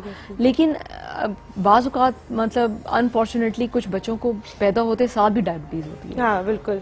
ठीक है, तो ये बच्चे जो हैं ये शुरू से इंसुलिन के ऊपर होते हैं। अच्छा, ठीक है। तो इनकी तो quality of life is very नहीं, अगर आप उसको सही तरीके से मैनेज करें तो quality of life can be improved a lot. ठीक है। आपने एक सवाल किया था कि डज डायबिटीज जो है वो हमेशा does it lead to dialysis? देखिए diabetes can lead to lot of complications. बहुत सारी कॉम्प्लिकेशंस। अगर डायबिटीज आप कंट्रोल नहीं करेंगे तो you can have early heart attack, early stroke, आप फालिज जल्दी हो जाएगा, हार्ट अटैक जल्दी हो जाएगा, टांग जो अगर जख्म हो जाए तो लोगों की टांगें कट जाती हैं, किडनीज नॉक ऑफ हो जाती हैं। इसलिए डायबिटीज को लाइट नहीं लेना चाहिए। It's a painless disease. कौन सी चीज कॉम्प्रोमाइज्ड होती है बेसिकली? सॉरी, कौन सा ऑर्गन जो है ये कॉम्प्रोमाइज्ड होता है? ये सब ऑर्गन्स कॉम्प्रोमाइज्ड होते हैं अगर आप डायबिटीज कंट्रोल नहीं करेंगे तो। अच्छा, नहीं वो तो अल्टीमेटली होंगे ना, but what is it? Insulin production नहीं हो रही होती है। इंसुलिन प्रोडक्शन जो है आपकी वो ये तो नहीं उसका हो रही होती है। वजह है ना कि इंसुलिन प्रोडक्शन नहीं हो रही होती है। और इंसुलिन एक रेजिस्ट, अगर आप वजन आपका ज्यादा है ना तो बाज़ औक़ात इंसुलिन प्रोड्यूस हो रही होती है, लेकिन इंसुलिन फैट की वजह से एक्ट नहीं कर पाती है। अच्छा, so reducing your weight can lead to resolution of diabetes. अच्छा, जबरदस्त। ठीक है मिस हशमत, अगर हम फूड की बात करते हैं यहाँ पे, तो ऐसा कौन सा फूड है? सबसे पहले तो रमजान में जो लोग रोजे रख रहे हैं शुगर के साथ, तो उनको अपनी मॉर्निंग और इवनिंग रूटीन में क्या चीज जो है वो ज्यादा इस्तेमाल डॉक्टर साहब ने पहले बताया कि हर इंसान एक दूसरे से जुदा होता है। उसकी कंडीशन, उसका वेट, उसकी हाइट, उसका इंसुलिन लेवल कितना है, उसकी शुगर कितनी है, उसका ट्राइग्लिसराइड सबसे बुरी चीज़ है। इसकी वजह से हमें 2 बीमारियाँ होती है, तो हमें दिल की तकलीफ हो जाती है, स्टंट भी पड़ सकते हैं इसके, या हमारा पेनक्रियाज लबलबा के ऊपर बड़ा असर होता है जिसकी वजह से हमें शुगर हो जाती है। उसका ट्राइग्लिसराइड कितना है, उसके बाद जब ये सब आपको मालूम हो जाए तो आप उसको सजेस्ट कर सकते हैं कि आपको क्या खाना, क्या पीना और क्या आपकी रूटीन होनी चाहिए ताकि आप रोज़ा रख सको। अच्छा ठीक है, हाँ, सब ये आपने और पहले सबसे check बड़ी जो चीज़ है मोटापा, ये हर बीमारी की माँ है। किया। बिल्कुल ऐसे ही। मोटापा अगर कम हो जाए तो आपका शुगर लेवल भी उसके साथ खुद ब खुद ही कम हो सकता है। ठीक। और दूसरी ये बात है कि हम अभी ये हमें कोशिश करनी चाहिए कि आपकी फैमिली में शुगर है तो you should be very very careful. अपने बच्चों को भी आप समझाएंगे, खुद को भी समझाएंगे कि हमको क्या करना चाहिए। बात जेनेटिकली भी होते हैं, बाजू की फैमिली में होते हैं, बाज इतने मोटे मोटे पैदा होते हैं, सभी मोटे होते हैं, चाहे वो कितना भी कुछ करे वो कम नहीं हो वो नहीं सकते। कम हो सकते ऐसे ही। अच्छा, तो उनको चाहिए कि वो अपने वेट की तरफ ख्याल करें। ठीक। अच्छा। किस एज में आपको जनरली जो है टेस्ट करवा लेना चाहिए? टेस्ट की तो एज की कोई कैद नहीं है, टेस्ट तो आप हमेशा करवाएं। और मेरा ये रूटीन है, मेरा ये उसूल है, चाहे आप मुझे सर दर्द क्यों ना बताएं, मैं आपको कहूँगी आप टेस्ट करवा लें, क्योंकि सर दर्द भी बीमारी नहीं, इंडिकेशन है। इंडिकेशन है, Indication एग्जैक्टली। जो है, भी हाँ आपकी जी, बॉडी हाँ में जी। तकलीफ हो रही होती है वो लेकिन कुछ ना हमारे कुछ मुल्क में डॉक्टर साहब जब तक आप ऑपरेशन थिएटर ना जाएं लोगों को समझ नहीं आता, नहीं, वो टेस्ट भी नहीं करवाते। टेस्ट भी नहीं करवाते। क्या नहीं, मैं खुद गिल्टी हूँ इस बात की कि आपको कभी कभी डॉक्टर्स जो हैं 5-6 टेस्ट लिख के दे देते हैं। आप एक चीज के लिए जाते हो, वो कहते हैं ये भी करा लो, ये भी करा लो, उसमें से आपको जो लगता है रेलेवेंट, फॉर एग्जांपल अगर आपको खांसी थी तो आप जाके जो है बलगम का टेस्ट करा लेंगे, जो है चेस्ट एक्सरे करवा लेंगे, उसके अलावा वाले आप कराते ही नहीं होगे तो उसकी क्या जरूरत है, वही लिख दिया। पर डॉक्टर आप ना बने जिस तरह हम यहाँ पर बिल्कुल, कह रहे हैं कि हम सब जो है वी गिल्टी ऑफ दिस, कि फिर एंड में जाके जब लास्ट स्टेज डायग्नोसिस हो रहा होता है तो फिर हम कहते हैं कि ये क्यों नहीं पहले पता चला। तो टेस्ट कराने बहुत ज़रूरी है। न्यूट्रिशन की अगर हम बात करें, ऐसे कौन सी सबसे पहले जो चीज़ें हैं जिससे दूर रहना चाहिए? मुझे पता है बहुत से ऐसे लोग हैं, ये आपकी ईमान का तकाजा भी होता है कि आपको डॉक्टर कह देते हैं आपने नहीं रखना, लेकिन आप कहते हो मैं किस तरह रोज़ा छोड़ दूँ। तो अगर आप रोज़ेदार हैं और आपको शुगर है तो ऐसी कौन सी चीज़ें जो अफ्तारी में अवॉइड की जाए? देखिए सुंदर, एक तो ये कि सबसे पहले आपने मीठी चीज़ें तो बहरहाल नहीं खानी है, लेकिन फ्रूट चाट, जैसे फ्रूट चाट वगैरह है तो वो तो है कि हम अक्सर रेकमेंड करते हैं, लेकिन अब डायबिटिक्स को देखना कि कौन से फ्रूट्स लेने हैं। अच्छा। जैसे तरबूज है उनको नहीं लेना, आम है नहीं लेना, केला है नहीं लेना, ये तो उनमें आ गया जो नहीं लेने हैं। अच्छा। क्योंकि ये सडनली उनका जो ब्लड शुगर लेवल है उसको इंक्रीज कर देंगे। लेकिन सेब अच्छा ऑप्शन है, जामुन बहुत अच्छा ऑप्शन है, आजकल अवेलेबल है, आड़ू एक अच्छा ऑप्शन है। तो इंस्टेड के वो चाट बनाएं, वो जो फ्रूट है कोई एक फ्रूट चूज कर लें और वो उसकी एक सर्विंग जो है वो ले लें। ठीक है, अच्छा, चाट में बहुत ज्यादा, चाट में बहुत से हम मिक्स कर लेते हैं फ्रूट्स। अच्छा, इसके अलावा जो है अभी हम ना सिर्फ ये कि उनको मीठी चीज़ें अवॉइड करनी होती हैं, उनको तली हुई चीज़ें भी अवॉइड करनी होती हैं। जैसे कि हम बात करें कि चिकनाई का और डायबिटीज़ का बहुत ज़्यादा एक ताल्लुक है, बिकॉज अच्छा, कि जितनी ज़्यादा आप कह लें कि जो वेट है वो ज़्यादा होगा, चर्बी बॉडी में ज़्यादा होगी, इंसुलिन रेजिस्टेंस जो है वो ज़्यादा होगी। तो एक तो ये कि तली हुई चीज़ें जो है वो भी अवॉइड करना होगी। फिर हम अगर ये देखें कि खाना क्या है, अभी देखिए अगर मशरूब है, मशरूबात की तरफ आए, वो भी उनमें हम शुगर डालते हैं, उनके लिए अच्छा मशरूब लस्सी एक अच्छा मशरूब है, शुगर उसमें नहीं डाली जाए, और लो फैट जो है योगर्ट वो यूज़ की जाए। इसी तरह से लीमू पानी बहुत अच्छा ऑप्शन है, वो यूज़ किया जा सकता है। और अगर हम देखें कि क्या खाना है, जिस तरह अभी हम बात करें तो ज़्यादा जो रिकमेंडेड चीज़ें होती हैं वो ऐसी होती हैं जिनमें फाइबर ज़्यादा हो। अच्छा। जैसे कि चोकर वाला आटा है, उसकी रोटी बनाई जा सकती है, सहरी में जो है वो उससे रोज़ा रखा जा सकता है। और इसी तरह से दही का इस्तेमाल रेकमेंडेड है आम लोगों के लिए भी। तो जो शुगर के पेशेंट्स होंगे वो क्या होगा कि लो फैट या स्किम जो दूध है उसकी दही जो है वो बना के इस्तेमाल कर लेंगे। ठीक है। कोई भी सब्जी इस्तेमाल की जा सकती है, जैसे सब्जी कोई सालन है, कद्दू बहुत अच्छा ऑप्शन है डायबिटिक्स के लिए, लौकी जिसको हम कहते हैं, वो बहुत अच्छा ऑप्शन है। बिकॉज के एक तो ये कि उसमें फाइबर बहुत ज़्यादा होता है, प्यास उससे काफ़ी कम लगती है क्योंकि इसमें पानी काफ़ी ज़्यादा होता है, 90% जो है ये वाटर है। लेकिन उसको पकाने का भी तरीका बता देना, जिस तरह हम भून के उसकी सारी ग़िज़ाइयत खत्म करके फिर खाते हैं, खत्म तो वैसे तो नहीं। जी बिल्कुल, सब्जी जो है उसको आप इस तरह बनाएं कि वो अच्छी वेल कुक्ड हो, लेकिन ये नहीं कि उसकी शेप, खास तौर पे मैं बात करती हूँ कि आप उसकी शेप जब खत्म कर देते हैं, इतना बनाते हैं वो पता ही नहीं चलता ये है क्या, कि तोरी है कि कद्दू है कि टिंडे है, बिल्कुल पता ही ना चले। वो नहीं होना चाहिए, वो नहीं होना तो आपने जो है उसको कोशिश करें, जिस तरह हमने आपको अभी रेसिपी सिखाई थी कि हल्के से ऑलिव ऑयल में जो है उसको आप फ्राई कर लें, उस पर थोड़ी सी हर्ब्स डाल लें, तो बड़ा अच्छा सा जो है उसका एक टेस्ट भी आ जाता है, उसकी न्यूट्रिशन भी जो है वो बरकरार रहती है। टाइम एक छोटी सी ब्रेक का, ब्रेक के बाद वापस आएंगे, मजीद अपने टॉपिक को आगे लेके चलते हैं।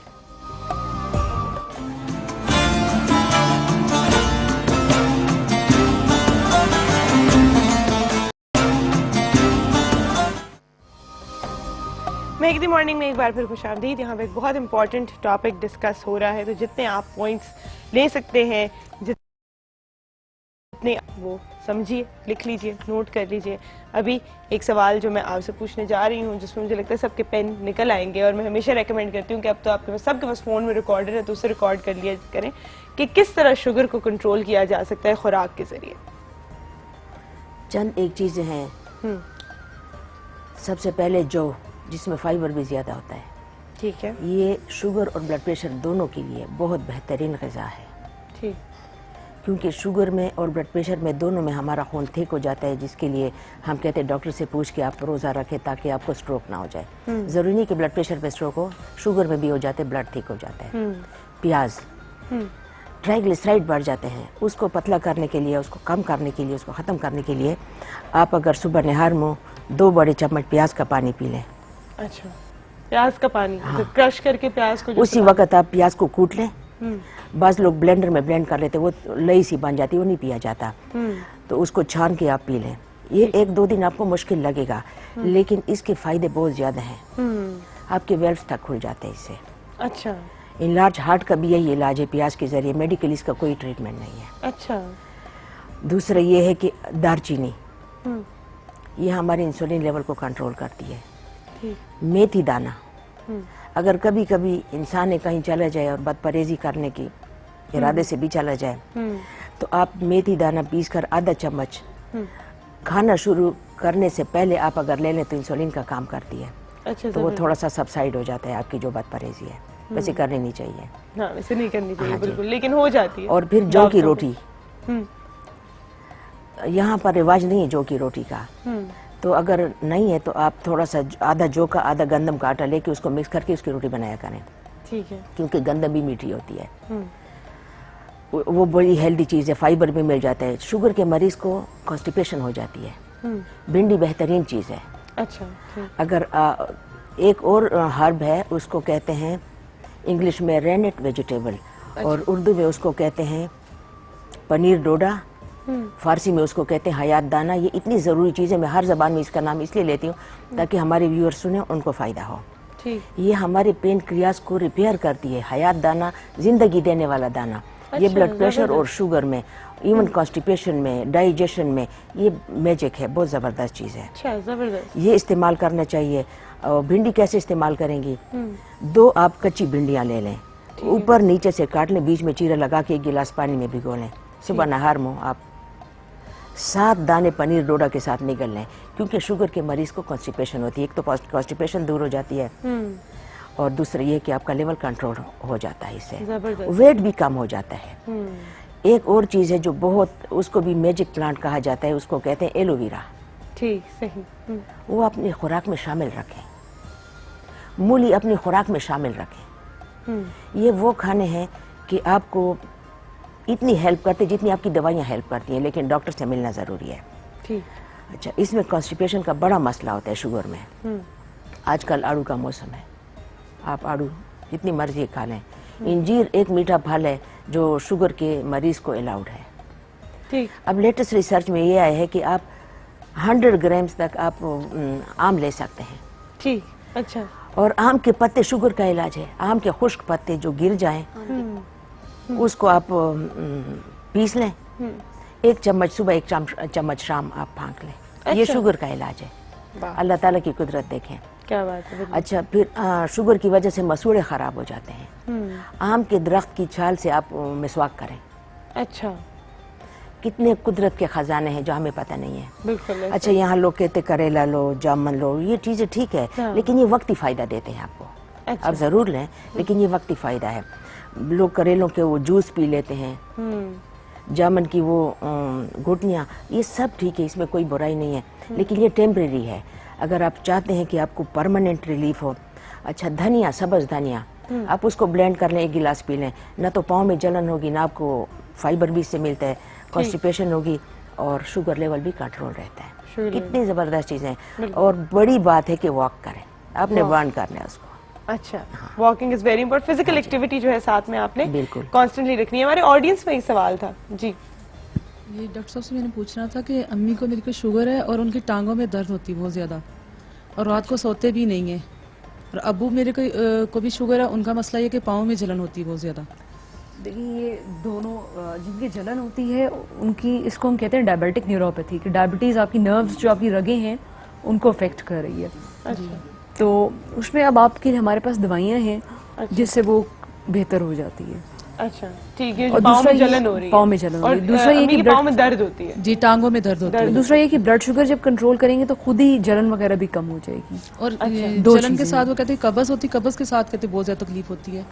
कब्ज के लिए जिस तरह इन्होंने अभी बताया हमारी मिसेस हशमत हैं कि आप जितना फाइबर लेंगी ना, जितना फल सब्जी सलाद ये चीज़ें लेंगी तो कॉन्स्टिपेशन इससे रिलीव होगी। और अगर इससे भी नहीं होती तो जैतून ऑलिव ऑयल, हम लोग तो बहुत ज़्यादा बिलीव नहीं करते हैं डॉक्टर्स इन चीज़ों में, लेकिन जो चीज़ें रिकमेंडेड है लाइक ऑलिव ऑयल जो है इट हेल्प्स जी जी इन रिलीविंग कॉन्स्टिपेशन।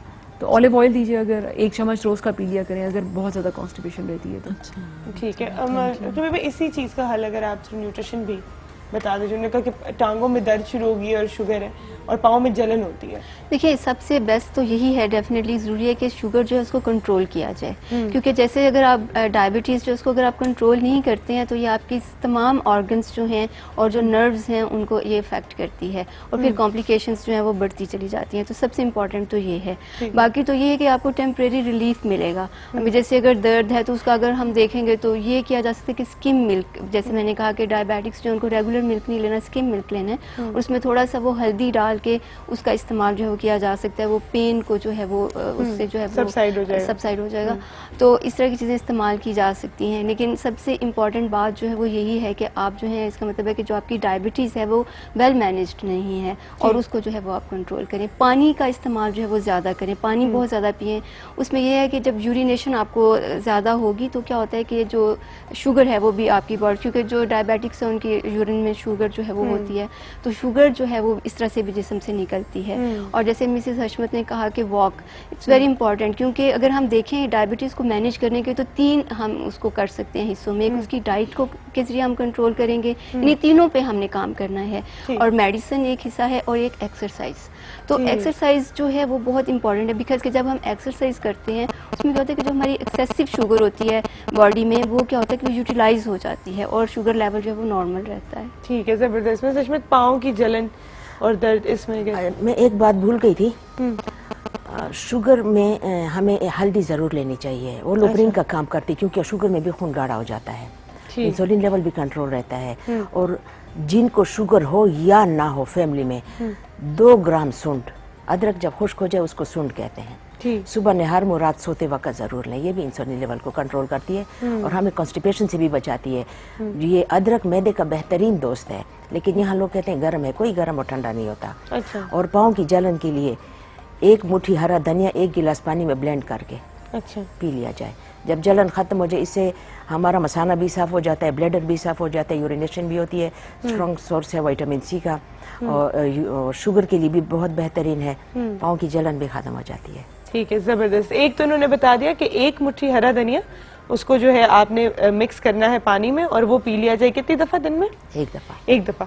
एक चीज़ जो मैंने पढ़ी थी, जैसे इंटरनेट सबको सिखाता है और कभी सही सिखाता है कभी गलत सिखाता है, तो अभी करेक्शन भी हो जाएगी। जो करेले का पानी होता है, ये भी कोई रीसेंट चीज़ है, करेले का पानी निकाल के उसमें अगर आप पाँव रख के बैठ जाए तो उससे भी जो है शुगर वो कंट्रोल होती है, पाँव की जलन भी खत्म हो जाती है। अब करेले का पानी पीने से तो मैंने सुना है कि आपकी स्किन भी साफ होती है, खून भी साफ होता है, लेकिन उसमें पाँव रखने का मुझे कुछ अंदाजा नहीं, तो अभी सामने ही बैठी है, या ये ठीक होगा या ये गलत होगा। असल में ज्यादा नेट पे भी नहीं जाना चाहिए। देखा इंटरनेट जरूर जाएं, लेकिन नेट पे सोर्स देखिए आप कहाँ से देख रहे हैं। सही, ठीक है। अब मैं साइट का नाम नहीं लूंगी, पर ये बता दूंगी कि विकिपीडिया नहीं थी, तो ये जो है ना, विकिपीडिया के अलावा आप हर चीज पे जाते हैं, पर वहाँ पे काफी जो है इस तरह की चीजें लिखी हुई होती है। पर अच्छा है कि आपके मिथ्स जो है ना वो यहाँ पर बस, इसलिए मैं सबसे मैंने पहले पूछा, मैंने कहा कोई ना कोई ये बात करेगा, नहीं की तो मैंने कहा मैं ये मिथ भी जो है ब्रेक कर। जैसे मैंने बताया था एक दफा नेट पर लड़की ने पढ़ा था कि एप्पल साइडर विनेगर से गला बड़ा अच्छा हो जाता है, तो मेरा गला खराब था, मैंने उसके गरारे किए, लिटरली खून आ रहा था, तो मैंने कहा अगर आप जख्म के ऊपर कोई भी खट्टी चीज डालेंगे तो जख्म तो और खराब होगा। तो कहते मैंने नेट में पढ़ा था। इंटरनेट पे जरा देखभाल की चीजें पढ़ा करें। आपसे मैं पूछना चाहूंगी, टाइम हो एक छोटी सी ब्रेक का, कि इस तरह की जो एक्टिविटीज होती है इसके अंदर आपको अपना ब्लड शुगर थोड़ा हाई रखना पड़ता होगा, क्योंकि आप जो है बहुत, मुझे खुद भी आप थोड़ी नाजुक सी है, पतली सी हैं, तो अगर ऊपर जाके एकदम से आपका ब्लड शुगर लो हो जाए तो आप अगर हवा में फेंट हो जाए तो पैराशूट तो गया। नहीं, इनिशियली ये होता था कि शुरू में when I used to jump, तो पहली दूसरी जंप के बाद ना मुझे लाइट हेडेडनेस फील होती थी। अच्छा। फिर अगर मेरी इंस्ट्रक्टर मुझे कुछ बता रही है ना, मैं कहती हूँ मुझे कुछ समझ नहीं आ रही है, फिर वो मुझे कहेगी जाओ रेस्ट करो, क्योंकि अब शुरू में आपकी बॉडी बिल्कुल यूज्ड टू नहीं होती कि आपका एयर प्रेशर क्या है, तो बिल्कुल लाइट हेडेडनेस फील होती थी। आहिस्ता आहिस्ता करते करते फिर आपकी बॉडी एडजस्ट करती है उस हिसाब से कि आपने ये करना है, तो you know your body is used two of all this. फिर सही हो गया, क्योंकि फिर मैं बीच में चॉकलेट्स खा लेती थी, एकदम से ना, हाँ, लाइक खाना खाने के बाद तो नींद आ जाती थी, नींद के बाद तो you can't do anything, exactly, but you have to be so cautious कि अगर आप लेकिन हॉट चॉकलेट, मिल्क ले लिया, या इस तरह फ्रूट्स ले लेती थी, बनानास, कीवीज, इस तरह से कि आपको एक रनिंग उसमें रखें, माइंड भी फ्रेश रहता था, because we used to start at around 7:30 in the morning. हाँ, घर से निकलती थी 5:30 बजे, 4 बजे। टाइम हुआ एक छोटी सी ब्रेक का, ब्रेक के बाद वापस आएंगे और इस पर भी बात करते हैं कि हाई ब्लड शुगर और लो में जो है इसको कंट्रोल कैसे किया जा सकता है। और यहाँ पे जिस टॉपिक की बात कर रहे हैं इट्स वेरी इंपॉर्टेंट, मैं बार बार इस पर स्ट्रेस करती हूँ क्योंकि बहुत से लोग हैं जो रोज़े रखते हैं इस हालत में भी। अच्छा, एक हम बार बार ये बात कर रहे हैं कि रोज़े रखना इसमें ख़तरनाक है, व्हाट कैन हैपन, क्या हो सकता है अगर आप शुगर पेशेंट और आपने रोज़ा रख लिया तो? देखिए, फॉर एग्जांपल अगर आपकी ब्लड शुगर लो हो जाती है, अगर आप इंसुलिन पे हैं और आपने अपनी इंसुलिन एक तो रोज़े से पहले एडजस्ट नहीं करवाई, if you are really willing for, पहली बात तो ये कि अगर आप इंसुलिन पे हैं तो you are high risk for roza. अच्छा, लेकिन if you are still willing for roza तो हम मना नहीं करते हैं, क्योंकि ये एक मजहबी फरीज़ है। बिल्कुल। तो उससे पहले फिर आपको अपनी इंसुलिन एडजस्ट करवानी होती है, उसका डोज एडजस्ट करवाना पड़ता है रमज़ान के लिए। अगर आपने वो नहीं करवाया और आप रोज़े के लिए चले गए तो फिर तो you are really in danger. अच्छा, ठीक है, तो क्या हो सकता है? क्या हो सकता है होने को? तो 4 कॉम्प्लिकेशन ज़्यादा कॉमन है। एक तो ब्लड शुगर लो हो जाना, अच्छा, अचानक से ब्लड शुगर लो हो जाना सिर्फ ये नहीं होता कि ब्लड शुगर लो हो गई है, उसके साथ खुदा ना खास्ता हार्ट अटैक भी हो सकता है लो ब्लड शुगर से। अच्छा, ठीक है, जहन आपका कंफ्यूज हो जाता है और अलामात ये होती हैं कि आपको हर डायबिटिक को पता होता है कि हाथ कप कपाना, पसीना आना, दिल की धड़कन तेज जाना, दिल बैठ जाना, चक्कर आना, ये सब लो ब्लड शुगर की अलामात है। ठीक है, ये तो शुरू की अलामात हैं, आप फौरन से मीठा ले लेते हैं, लेकिन अगर आप खुदा ना खास्ता सोए में और आपकी ब्लड शुगर लो हो गई है, it can even affect your heart there. अच्छा, इफ यू आर स्लीपिंग तो ऑब्वियसली आपको पता नहीं चलेगा। और आपको अगर हाइपोग्लाइसीमिया हो गया, अगर आपकी ब्लड शुगर लो हो गई है, तो you can have dangerous complications. सही, ठीक है, तो इसलिए आपको अपनी वो सारी चीज़ें पहले से सेट करके रखनी चाहिए। फिर अगर आपकी ब्लड शुगर हाई रहती है, 300 से स्पेशली अगर ज़्यादा रहती है, तो एक कॉम्प्लिकेशन होती है डायबिटिक कीटोएसिडोसिस के अंदर, जिसके अंदर की ब्लड शुगर बहुत ज़्यादा बढ़ जाती है और उसमें हमें मरीज़ को एडमिट करना पड़ता है, उसको IV इंसुलिन देनी पड़ती है, मतलब इंट्रावीनस IV फ्लूइड्स वगैरह देने पड़ते हैं। डायबिटिक कीटोएसिडोसिस होने के चांसेस होते हैं। अच्छा, उसमें भी मतलब अगर वो सही तरह से मैनेज नहीं हो तो भी मोर्टेलिटी, मतलब डेथ के चांसेस होते हैं उसमें भी। अच्छा, ठीक है, ब्लड क्लॉट, अगर आप पहले से आपने अपने आप को प्रिपेयर नहीं किया हुआ रोजे के लिए, ब्लड क्लॉट होने का चांसेस होते हैं। अच्छा, क्योंकि थिक हो जाता है, ब्लड थिक हो जाता है। तो ये 3-4 चीजें हैं जो इसकी कॉम्प्लिकेशंस हैं कि अगर आप पहले से प्रिपेयर्ड नहीं है रोजे के लिए। ठीक है। अच्छा, ब्लड को जनरली जो है थिन करने के लिए एस्पिरिन कहा जाता है कि वो स्पेशली हार्ट पेशेंट्स जो होते हैं या जो शुगर पेशेंट्स होते हैं उनके पास होनी चाहिए। एस्पिरिन का कोई वो है? बिल्कुल है। खुराक में आप प्याज और हल्दी, ये ब्लड थिनर है, बिल्कुल। अच्छा, ठीक है, तो ये लेकिन आपको जनरली जो है अपनी खुराक में शामिल करनी पड़ेगी, क्योंकि आप साथ लेके जो है ये नहीं, ये तो वैसे भी हमारे हर मसाले हर हांडी में होता है। स्पेशली शुगर के मरीज के लिए अगर वो रात सोते वक्त 1 कप गर्म दूध में 1/4 चम्मच हल्दी और 1/4 चम्मच सूंड, अच्छा, 1 चम्मच ऑलिव ऑयल, ये डाल के लें, ना तो उनको कॉन्स्टिपेशन होगी और उनके लेवल्स भी कंट्रोल रहेंगे। ठीक। अच्छा, एक बात मुझे समझ नहीं है, हम कहते हैं कि शुगर के मरीज को जब जख्म लग जाता है तो वो जल्दी से हील नहीं होता, लेकिन उनकी ब्लड क्लॉटिंग बहुत ज्यादा होती है, so how is that? Blood clotting is different and wound healing is different. No, does it not clot? Because I have heard कि फ्री फ्लो रहता है ब्लड का, वो सिर्फ क्लॉटिंग नहीं होती। नहीं, हीलिंग नहीं होती। हीलिंग नहीं, वुंड हील होना उसका मैकेनिज्म डिफरेंट है। अच्छा, मतलब आपकी इम्यूनिटी कम हो जाती है।